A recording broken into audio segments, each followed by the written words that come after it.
Hello, welcome to the latest edition of Debrief after Liverpool's 1-0 draw with Napoli. The Reds had the opportunity to qualify automatically for the Champions League knockout stages tonight, didn't take it. Gorsty, is it a point gained or 2 points dropped? Oh, you'd have to say it's 2 points dropped. I know that they obviously went behind to Dries Mertens' opener, but any time Liverpool don't win a game at Anfield, it's a win that slipped away from them. This was the chance, wasn't it, for Liverpool to really take the bull by the horns. Napoli been in a little bit of disarray back in Serie A.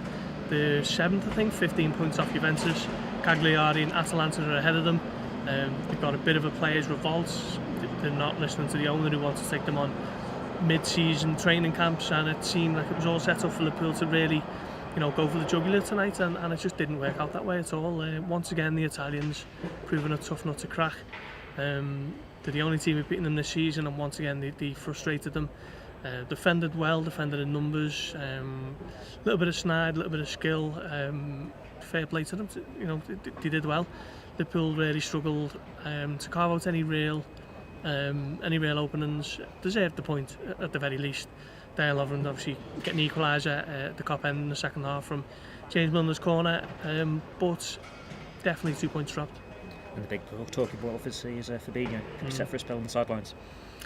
Well, hopefully not, but it would appear that way at the moment, wouldn't it? He was involved in a little bit of a collision on the halfway line with Herving Lozano, who, through no fault of his own, it must be said, he almost slipped under the challenge from Lovren and sort of collided with Fabinho, and he was down. It didn't look good.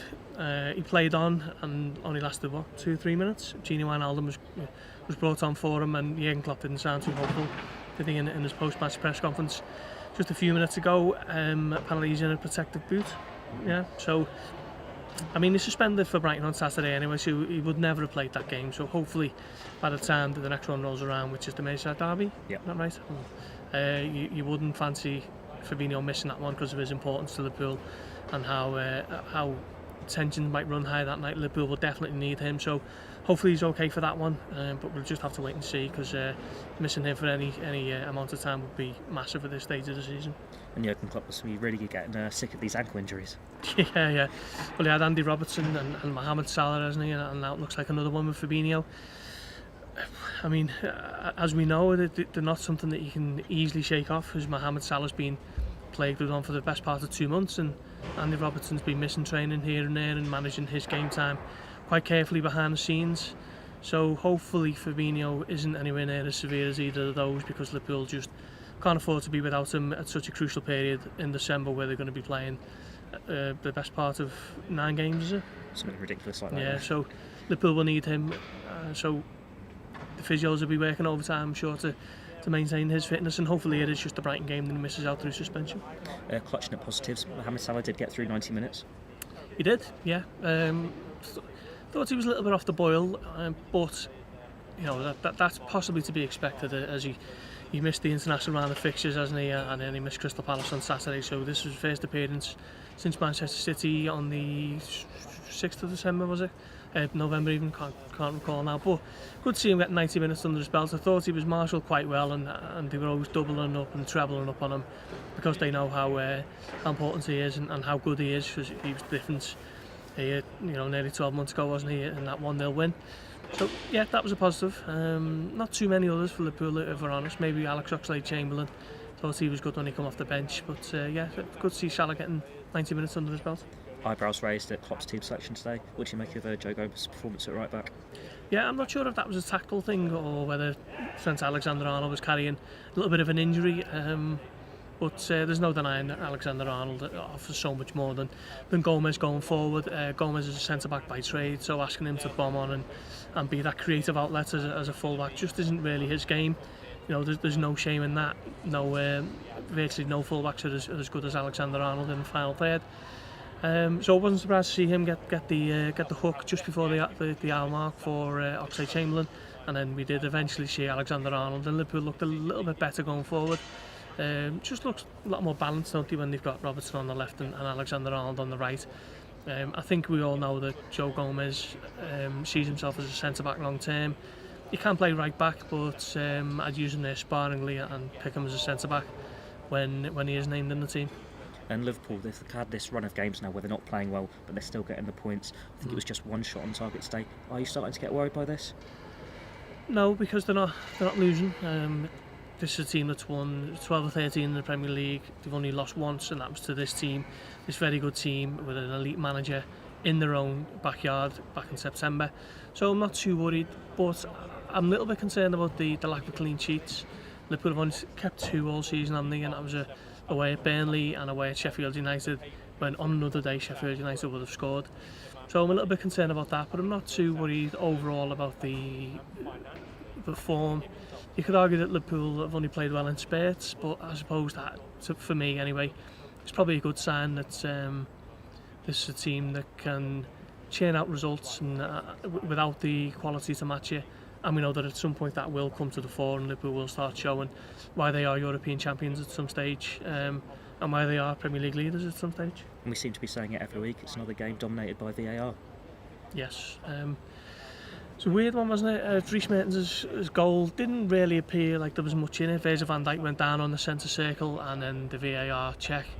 First the check for a foul, I think, on Van Dijk, which there didn't seem to be much in it. Maybe Mertens could have been accused of standing on Van Dijk, but it did appear accidental from the replays that I've seen.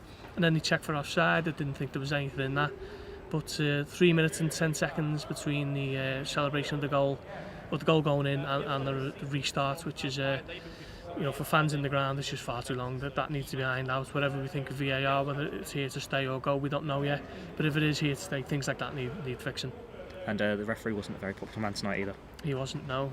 The Spanish official actually booked Jurgen Klopp, didn't he, at the end of the first half, and that just added to the frustration. Jurgen Klopp was unhappy with Andy Robertson wasn't allowed to take a quick free kick just here on this near side. Made his protestations known, got booked.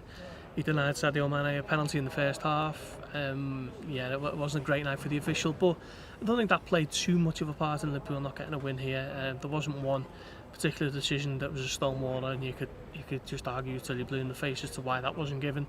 But yeah, it generally wasn't a great night for the referee. In his press conference just now, Jurgen Klopp's apologised that he always seems to struggle against Napoli. What is it about the Italians? They're just a good team. They're good. They're well drilled. They've got a very, very good manager. One of the best managers in Europe. They've got a very good squad, packed with quality. Most of them are kind of household names, aren't they? So yeah, they're just a good team. Sometimes this happens. Ancelotti knows his stuff. He'll have known how to kind of work Liverpool out, and that's, what is it now? Only lost 1 in 4 against the Reds, which is some record really when you consider how good Liverpool have been over the last couple of years. I think sometimes you just come up against teams that are just kind of know how to play against you, and Napoli seem to have that effect on Liverpool when not too many others do. Klopp's also acknowledged that he knows the fans wanted the Salzburg game to be a holiday fixture for the Reds to already be through, but he pointed out that Liverpool never approach a game with 50%, it's always full on. How do you reckon he's going to feel after dropping points tonight? He will have wanted to go through, no doubt about that. Let's face it, Liverpool have got a hectic December, so having a chance to rest 1, 2 or 6 or 7 for that game in Austria on December the 10th would have been a welcome boost. When you consider they're off to Qatar a few days later, they've obviously got the Carabao Cup game, which is probably going to be an under-23 team at best, you would imagine. So we would have definitely have wanted to get it done and dusted tonight, but all they need to do is avoid defeat in Salzburg and they're through to the last 16. So Liverpool have got a way of doing it the hard way in the Champions League. They certainly did it last year, and it's looking like a similar case again this season, where they head into the last game with it all to play for, but I still imagine they'll go through. They're good enough to avoid defeat to a Red Bull Salzburg team, even if they are excellent at home. And with this Salzburg team, Haaland scored again tonight. Certainly a player you're going to have to keep an eye on. Oh yeah, unquestionably one of the brightest talents to emerge across Europe at the moment. So much interest in him, if you believe what you read. He's going to be a top class striker. And then how many changes do you reckon we can see from Klopp against Brighton at the weekend? Well, Fabinho's suspended, so there's one. I'd imagine Alexander-Arnold might come back in. I fancy Gini Wijnaldum to start. Maybe Henderson to keep his team. You're looking at maybe, 3 or 4? Oxlade-Chamberlain, maybe? Yeah, he certainly showed enough, didn't he, to warrant maybe a start against Brighton on Saturday. I'd be looking at maybe 3 or 4 as he just enters a time of the year when the fixtures are really going to start piling up. So it's a bit of a negative feeling at the moment, but we're taking the positives. Yeah, always.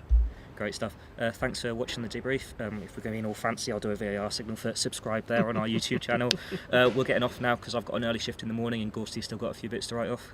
Catch up with us next time. Cheers.